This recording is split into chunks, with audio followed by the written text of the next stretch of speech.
Jadi, keanekaragaman hayati atau biodiversitas adalah sejumlah variasi yang ada pada makhluk hidup di suatu lingkungan tertentu. Nah, keanekaragaman hayati ini dikelompokkan menjadi 3 ya teman-teman, yaitu keanekaragaman tingkat gen, keanekaragaman tingkat jenis, dan keanekaragaman tingkat ekosistem. Yang pertama itu ada keanekaragaman tingkat gen. Nah, jadi keanekaragaman tingkat gen adalah keanekaragaman yang menimbulkan variasi antar individu yang sejenis dalam satu spesies. Di sini saya mengambil 3 dari keladi hias. Yang pertama itu adalah keladi hias red star. Nah, klasifikasinya adalah seperti ini. Dapat kalian lihat sendiri. Nah, yang kedua itu ada keladi hias pink birch. Klasifikasinya seperti ini. Nah, keladi hias ketiganya itu yaitu keladi hias white frost. Nah, ketiga ini termasuk dalam keanekaragaman tingkat gen karena mereka sama-sama yaitu Caladium bicolor. Halo teman-teman, di sini saya akan menjelaskan salah satu contoh dari keanekaragaman hayati dari tingkat gen. Nah, berikut ini adalah contoh dari keanekaragaman hayati tingkat gennya ya teman-teman. Jadi di sini ada keladi yang berwarna putih dan hijau, dan di sini ada keladi berwarna pink dan hijau, dan di sini ada keladi yang berwarna merah dan hijau. Nah, dari ketiga Caladium bicolor ini dapat kita analisis satu persatu ya teman-teman, supaya kita dapat membedakan apa sih yang membedakan dari ketiga tanaman keladi ini. Nah, kita analisis yang pertama itu dari warna daunnya. Nah, yang pertama ini warna daunnya ini. Nah, di sini dapat kalian lihat ya. Jadi kan namanya itu Caladium bicolor. Jadi 2 warna. Di sini itu ada warna merah.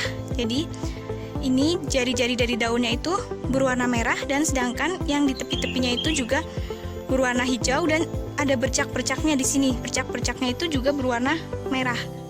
Nah, sedangkan untuk yang ini itu berwarna pink. Nah, jadi di tengahnya itu pink, bukan hanya jari-jarinya, tapi daun yang di tengahnya itu juga berwarna pink, sedangkan yang di tepinya itu berwarna hijau ya teman-teman. Nah, ini. Nih. Nah, untuk yang satunya lagi, ini adalah Caladium bicolor juga. Nah, sedangkan yang ini adalah jari-jari dari daunnya itu berwarna hijau, sedangkan untuk daunnya itu sebenarnya itu berwarna putih ya teman-teman. Nah, tadi kan sudah dianalisis dari warnanya, sekarang kita menganalisis dari bentuk daunnya ya teman-teman. Nah, jadi yang pertama itu dari Caladium bicolor yang ini dulu. Nah, untuk daun dari Caladium bicolor yang ini tuh di sini agak sempit ya teman-teman, sehingga di sini itu agak kelihatan menggabung kalau sudah besar. Nah, untuk Caladium ini itu tuh ditandai dengan bercak-bercak ya teman-teman. Seperti ini bercak-bercaknya itu yang berwarna merah-merah ini. Nah, terus juga daunnya itu agak menguncup kayak gitu. Nih, agak menguncup gitu ya. Nah, sedangkan untuk yang Caladium bicolor yang ini tuh di sini itu lebar, hanya saja bergelombang daunnya. Jadi membentuk gelombang-gelombang seperti ini ya teman-teman. Dapat kalian sendiri gelombang-gelombang yang dimaksud itu seperti apa. Jadi seperti ini, jadi nggak datar kayak gitu.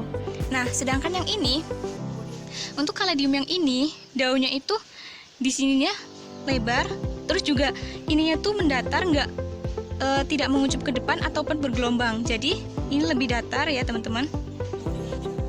Nah, untuk ketebalan daunnya, sebenarnya itu ketebalan daunnya agak sama, hanya saja ini agak lembut, dan ini juga yang paling lembut, dan ini adalah daun yang paling kaku. Maka dari itu bentuk daunnya itu datar seperti ini. Nah, sekarang kita analisis dari jenis batangnya. Nah, batangnya itu, kalau yang Caladium ini tuh coklat tua sama coklat muda di batangnya itu, warna batangnya itu. Nah, sedangkan untuk yang di batang yang di Caladium bicolor yang ini tuh hanya berwarna hijau muda. Nih. Jadi batangnya itu berwarna hijau muda. Nah, sedangkan untuk yang ini tuh batangnya itu semuanya itu berwarna coklat ya teman-teman. Nah, ini jadi batangnya itu berwarna coklat. Berdasarkan video yang telah diamati, keanekaragaman tingkat gen ini perbedaan berdasarkan warna daun dan bentuk daunnya adalah seperti ini. Nah, perbedaan berdasarkan batangnya adalah seperti ini. Keanekaragaman tingkat jenis. Keanekaragaman tingkat jenis adalah variasi yang terdapat pada makhluk hidup atau antar spesies dari satu famili. Di sini saya mengambil keladi hias. Klasifikasi dari keladi hias red star adalah seperti ini. Lalu ada talas biasa, klasifikasinya seperti ini. Dan ada sente wulung dan klasifikasinya adalah seperti ini. Jadi, ketiga tanaman ini adalah termasuk dalam famili Araceae atau talas-talasan. Maka dari itu termasuk dalam keanekaragaman tingkat jenis. Halo teman-teman, di sini saya akan menjelaskan keanekaragaman hayati dari tingkat jenis. Yuk, simak videonya. Nah, sekarang saya akan menjelaskan salah satu contoh dari keanekaragaman hayati dari tingkat jenis ya teman-teman. Nah, di sini saya mengambil jenis dari talas-talasan. Nah, di sini ada tanaman keladi hias, dan di sini ada sente wulung, dan di sini ada talas. Nah, jadi ketiga tanaman ini itu memiliki famili yang sama, yaitu Araceae atau talas-talasan. Nah, apa sih yang membedakan dari ketiganya ini? Padahal kan satu famili kayak gitu ya. Nah, jadi untuk yang membedakan, yang pertama itu adalah warna daunnya. Nah, untuk kaladi hias ini, jenis talas-talasan keladi hias ini daunnya itu dapat kalian lihat sendiri ya. Jadi di sini ada warna merah dan bercak-bercak merah dan serta hijau. Dan di sini untuk sente wulung itu daunnya itu berwarna hijau tapi agak gelap, kecoklat-coklatan gitu ya teman-teman. Terus di belakang daunnya itu juga warnanya itu seperti ini. Nih. Jadi warna itu coklat kayak gitu ya teman-teman. Nah, sedangkan untuk talas itu berwarna hijau sempurna.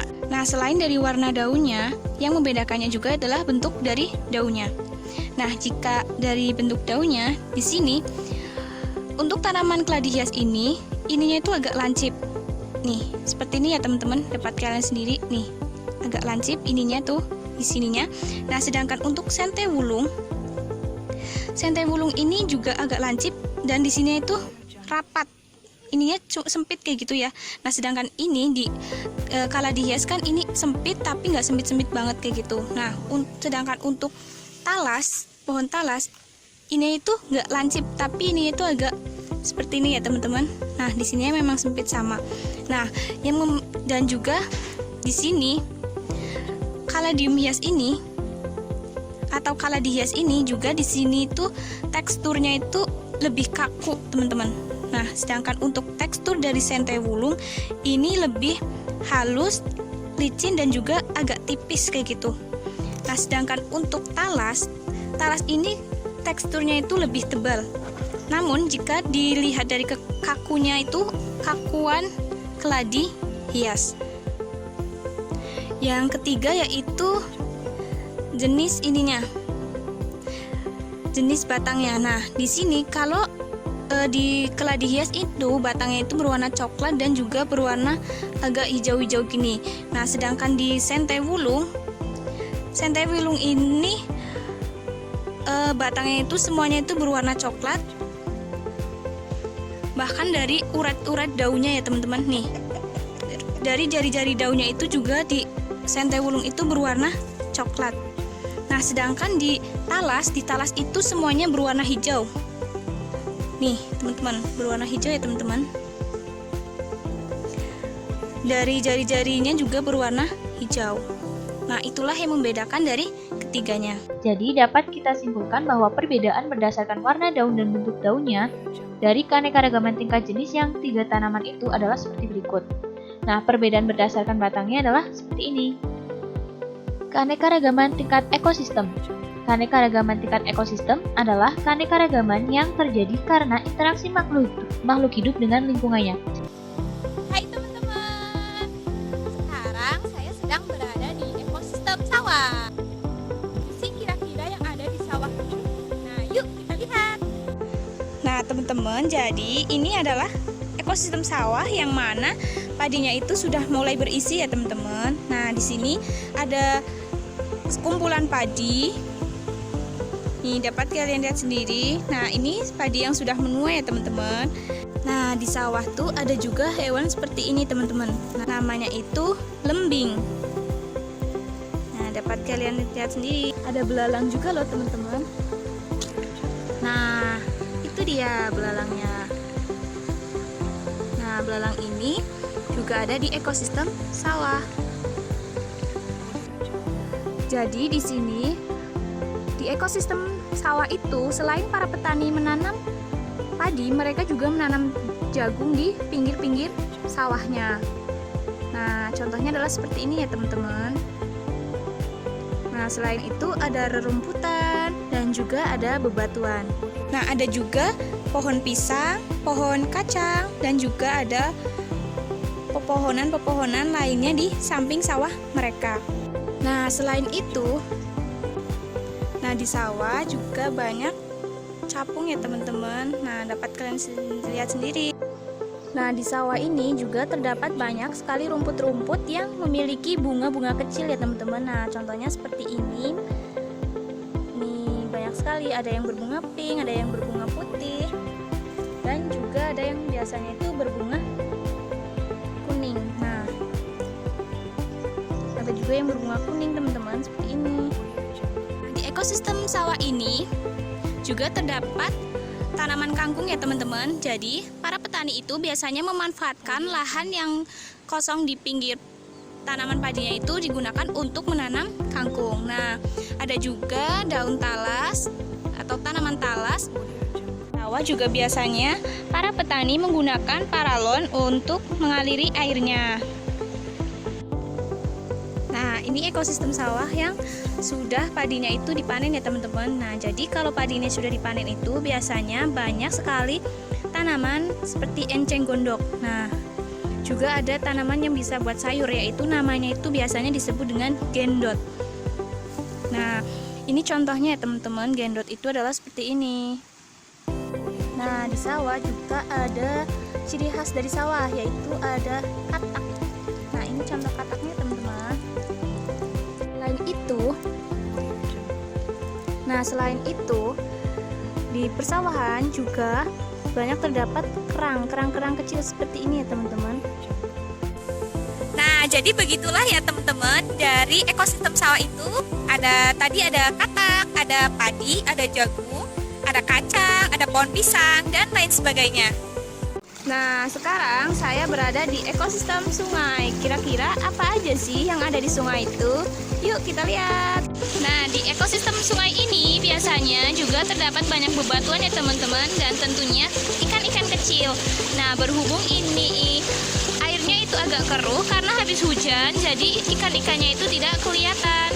Nah, di ekosistem sungai ini biasanya juga terdapat paralon seperti ini ya teman-teman. Jadi paralon ini digunakan oleh masyarakat untuk mengambil air sungai, yang mana air sungai ini digunakan untuk persawahan atau juga sebagai air minum.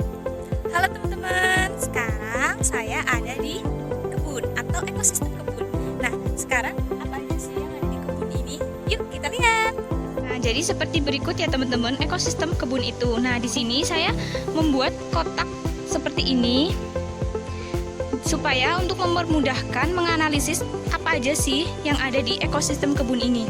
Nah, di sini yang pertama ada tanaman singkong. Nah, dapat kalian lihat sendiri nih, ada tanaman singkong. Nah, selain singkong ada juga tanaman talas. Nah, seperti ini ya teman-teman.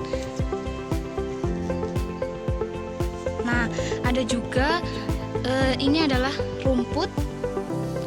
Gak tahu ya namanya rumput apa. Terus ada tanaman kacang. Nah, ini adalah tanaman kacang. Terutama ini adalah ciri khas dari kebun ya teman-teman. Jadi ada nyamuknya. Nah, seperti ini nyamuknya. Dan selain itu juga ada pohon suwek. Ini adalah pohon suwek atau tanaman suwek. Nah, di sini juga ada tanaman cabai ya teman-teman. Nah, ini adalah tanaman cabai dan juga ada tanaman jahe.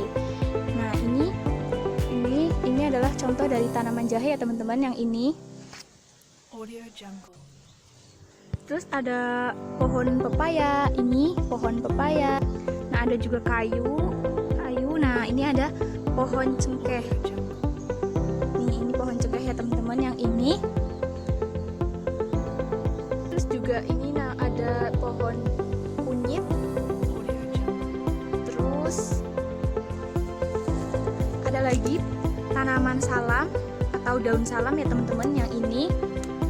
Nah, terus juga ada ini tanaman pare, sayur pare. Nih ada parenya teman-teman. Terus juga ada tanaman labu juga ya di sini teman-teman. Ini adalah contoh dari labu besar, tanaman labu besar.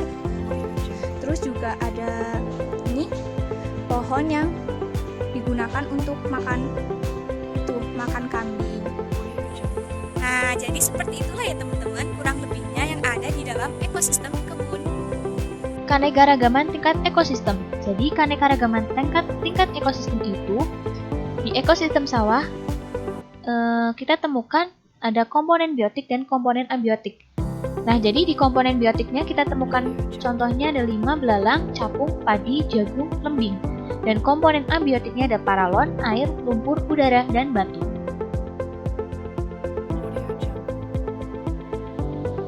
Nah, sedangkan pada ekosistem sungai kita temukan komponen biotiknya ada ikan gabus, ikan kecil, kepiting, rumput, anggang-anggang, dan komponen abiotiknya ada paralon, air, sampah plastik, udara, dan batu.